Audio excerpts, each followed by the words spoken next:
estou hoje como coordenadora da Coordenação de Incorporação de Tecnologias, a CITEC, do DEGITS, e a CITEC é responsável pela participação social da Conitec. Eu que passo, né? Bem, não tem como começar sem falar da Conitec. Então, a Conitec é a Comissão Nacional de Incorporação de Tecnologias no Sistema Único de Saúde. Ela assessora o Ministério, né, nas atribuições relativas à incorporação, exclusão, alteração de tecnologias em saúde, assim como na atualização e elaboração de protocolos clínicos e diretrizes terapêuticas. A Conitec foi criada por meio da Lei 12.401, de 2011, então estamos fazendo aí 12 anos, e foi regulamentada pelo Decreto 7646. Hoje, a Conitec ela é estruturada, né, de acordo com o decreto do ano passado, em 3 comitês e na Secretaria Executiva. Então, a Secretaria Executiva é o departamento, é o DEGITS, que faz toda essa parte, né, de organização da reunião da Conitec, a questão da elaboração dos protocolos, dos relatórios técnicos, a revisão dos documentos, toda essa parte aí de Secretaria Executiva é feito pelo DEGITS. E os comitês eles são divididos em 3, que é o Comitê de Medicamentos, de Produtos e Procedimentos e de PCDT. Também, por meio do decreto, né, foi incluído mais dois membros, então hoje são 15 membros. Então, são as 7 secretarias do Ministério da Saúde, as 2 agências reguladoras, a ANS e a Anvisa, o Conselho Nacional de Saúde, o Conselho Nacional de Secretários de Saúde e das secretarias municipais de saúde, Conselho Federal de Medicina, a Associação Médica Brasileira e o Núcleo de Avaliação de Tecnologias em Saúde. Cada instituição tem, então, seu membro titular e 2 suplentes. E como que é a participação social na Conitec? Né? A participação social é um elemento central no processo de ATS. Né? A Verônica já falou muito bem sobre isso. E a Conitec, desde a sua criação, em 2011, ela tem promovido iniciativas para incluir os diversos atores no processo de ATS. E quais são esses atores? Né? A gente considera 7 atores no processo de ATS. Tem os membros dos comitês, tem também os usuários do SUS, que são tanto os pacientes, as associações de pacientes, os metodologistas, pesquisadores de universidades, os gestores do SUS, de todos os entes, os profissionais de saúde, a indústria farmacêutica e os atores do sistema de justiça.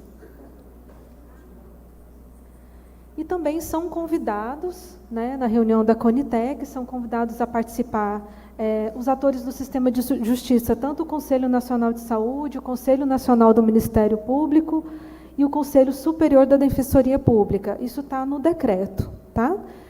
Também convidamos os profissionais de saúde para trazerem sua experiência clínica ali durante a discussão da Conitec, dos comitês. Então, eles são também, eles auxiliam naquela discussão, tiram dúvidas dos membros. Também os representantes da gestão do SUS, né, tanto de quem está na ponta, assim como quem está no próprio Ministério da Saúde. Então, as secretarias são convidadas também a estar ali participando dessa discussão. Também hospitais universitários, institutos nacionais. Esse é o fluxo de demandas da Conitec, então, vou tentar falar bem rapidinho. Tá? Nós temos alguns... os mecanismos de participação social, nós temos o espaço da perspectiva do paciente, também a participação do especialista. Essa participação ela acontece na recomendação inicial da Conitec. Então, nesse momento, acontece a apresentação do tema pelo técnico responsável, pelo relatório, acontece a perspectiva do paciente, que é a participação do paciente, trazendo ali o seu relato. Vou falar um pouquinho mais também como funciona. A participação do especialista, tirando dúvidas ali naquele momento inicial, a discussão dos comitês e a recomendação preliminar. Então, falando um pouquinho, né, do que é a perspectiva do paciente. Ela é uma participação, tanto de pacientes ou de familiares, cuidadores ou representantes de associação, é uma participação na reunião da Conitec, né? Então, para que essas pessoas participem da reunião da Conitec, a gente abre uma chamada pública no site.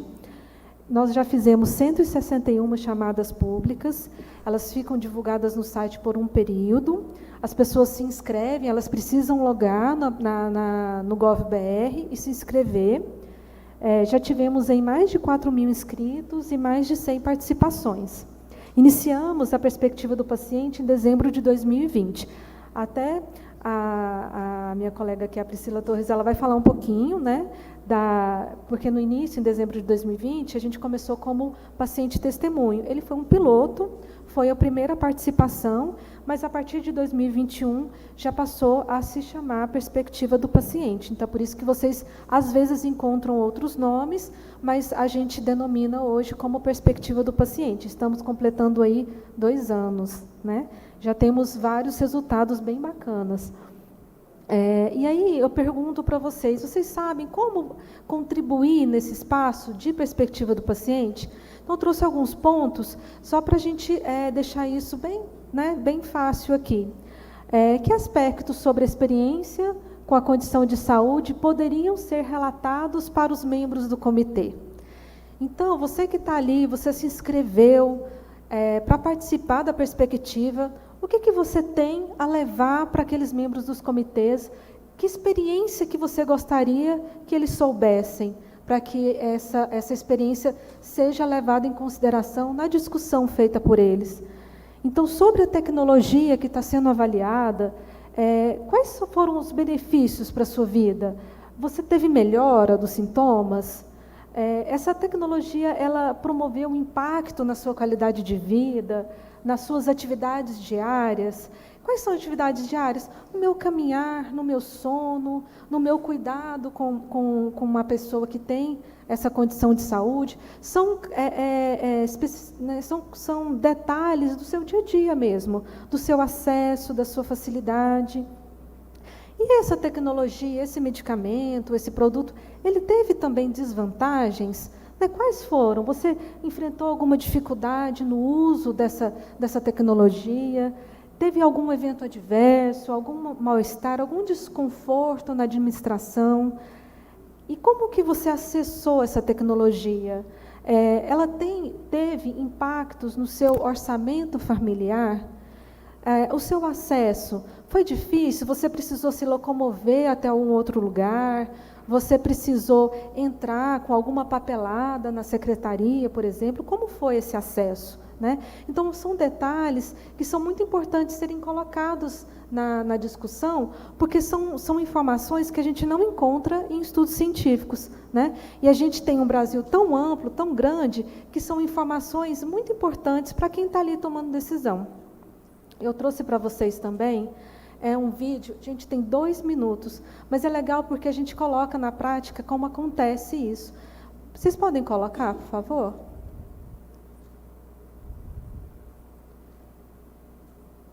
E o dia a dia agora, a diferença, o oposto de quando a gente está sob o efeito do medicamento. A gente pode trabalhar regularmente, podemos fazer todas as viagens conscientes, né? Lembrando que a gente tem 15 dias que retornar no hospital para fazer a infusão. Os exames sempre com os indicadores normais, então todo mundo fica mais tranquilo quando recebe os exames deles, os nossos exames normais. Poder praticar a atividade normal, esportiva, proporcionando bem-estar, né? Ausência de dores, que eu acho que é o fundamental, todo mundo merece viver o dia a dia sem dor.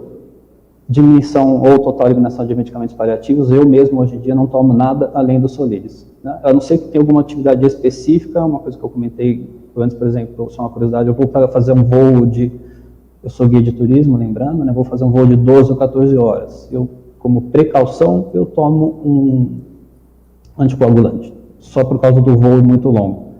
Só isso. No meu dia a dia normal, é somente o Soliris. Vida social ativa, né? As pessoas podem sair de casa, e o planejamento familiar a longo prazo, né? Eliminando aquela dúvida de, será que eu vou morrer quando? Sendo bem grosseiro no termo.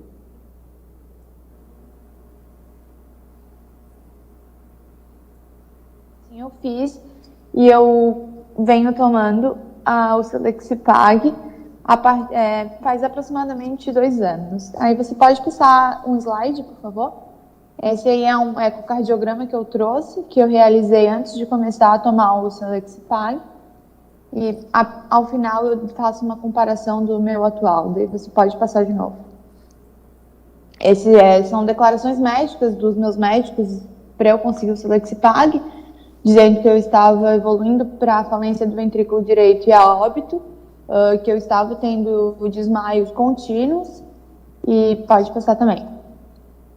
Aí, bom, eu comecei a tomar o Selexipag e eu costumo dizer que foi uma guinada na minha vida. Assim, se antes eu vivia para não passar mal, para não desmaiar, hoje eu simplesmente vivo.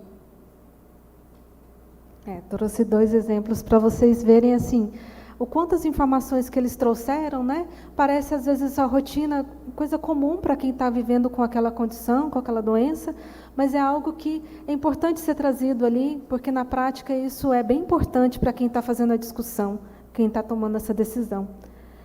Um segundo momento de participação social é a consulta pública, né? Ela está presente na Conitec desde o início, em 2011, e é disponibilizado por 20 dias no site. Nós temos 2 formulários de contribuição. Então, as pessoas podem, né, contribuir com suas sugestões e comentários. A gente já ampliou um pouquinho, tá? Os campos, tá bom? A gente já tem um espaço maior para naqueles campos que as pessoas podem descrever, né, o relato. Então, já recebemos aí 751 consultas públicas e quase 400 mil contribuições. E, gente, todas elas são lidas, tá? Acreditem, a gente faz todo esse trabalho, tanto a parte técnica quanto a parte de experiência e opinião. Então, a gente tem 2 formulários, né? A equipe de participação social é a equipe que faz análise do formulário, das contribuições de experiência e opinião. E eu vou mostrar para vocês também o que nós estamos fazendo, né, mais recentemente. Aqui também, esse é um documento feito pela equipe, é um relatório para a sociedade, não sei se vocês conhecem, já fizemos 422. Esse é um documento mais simples, com uma linguagem acessível. Ele é uma tradução, uma versão resumida do relatório técnico, porque o relatório técnico é um material mais robusto, mais técnico, mais difícil de leitura, né, para quem é leigo. Então, a gente faz esse documento para que as pessoas que vão contribuir, elas possam dar uma olhadinha ali, nesse relatório, entender um pouco do que está acontecendo, da tecnologia, das opções, e poder fazer a sua contribuição. E, como eu disse, a gente tem iniciado, né, a gente iniciou em 2022, no início, né, a gente está completando agora também 2 anos, das análises qualitativas de consulta pública, das consultas públicas de experiência e opinião. Né? Então, é um trabalho bem técnico, bem bacana, feito pela nossa equipe de participação social. A gente tem uma equipe formada por cientistas, né, por profissionais das ciências sociais, e são pessoas com expertise em pesquisa qualitativa. Então, a gente criou uma metodologia, né, e faz uma análise temática de conteúdo, utilizando uma abordagem metodológica de codificação e categorização dessas contribuições. A gente utiliza um software específico de análise de dados qualitativos, que é o NVivo, né, e a gente já fez 46 análises e 2 estão em andamento.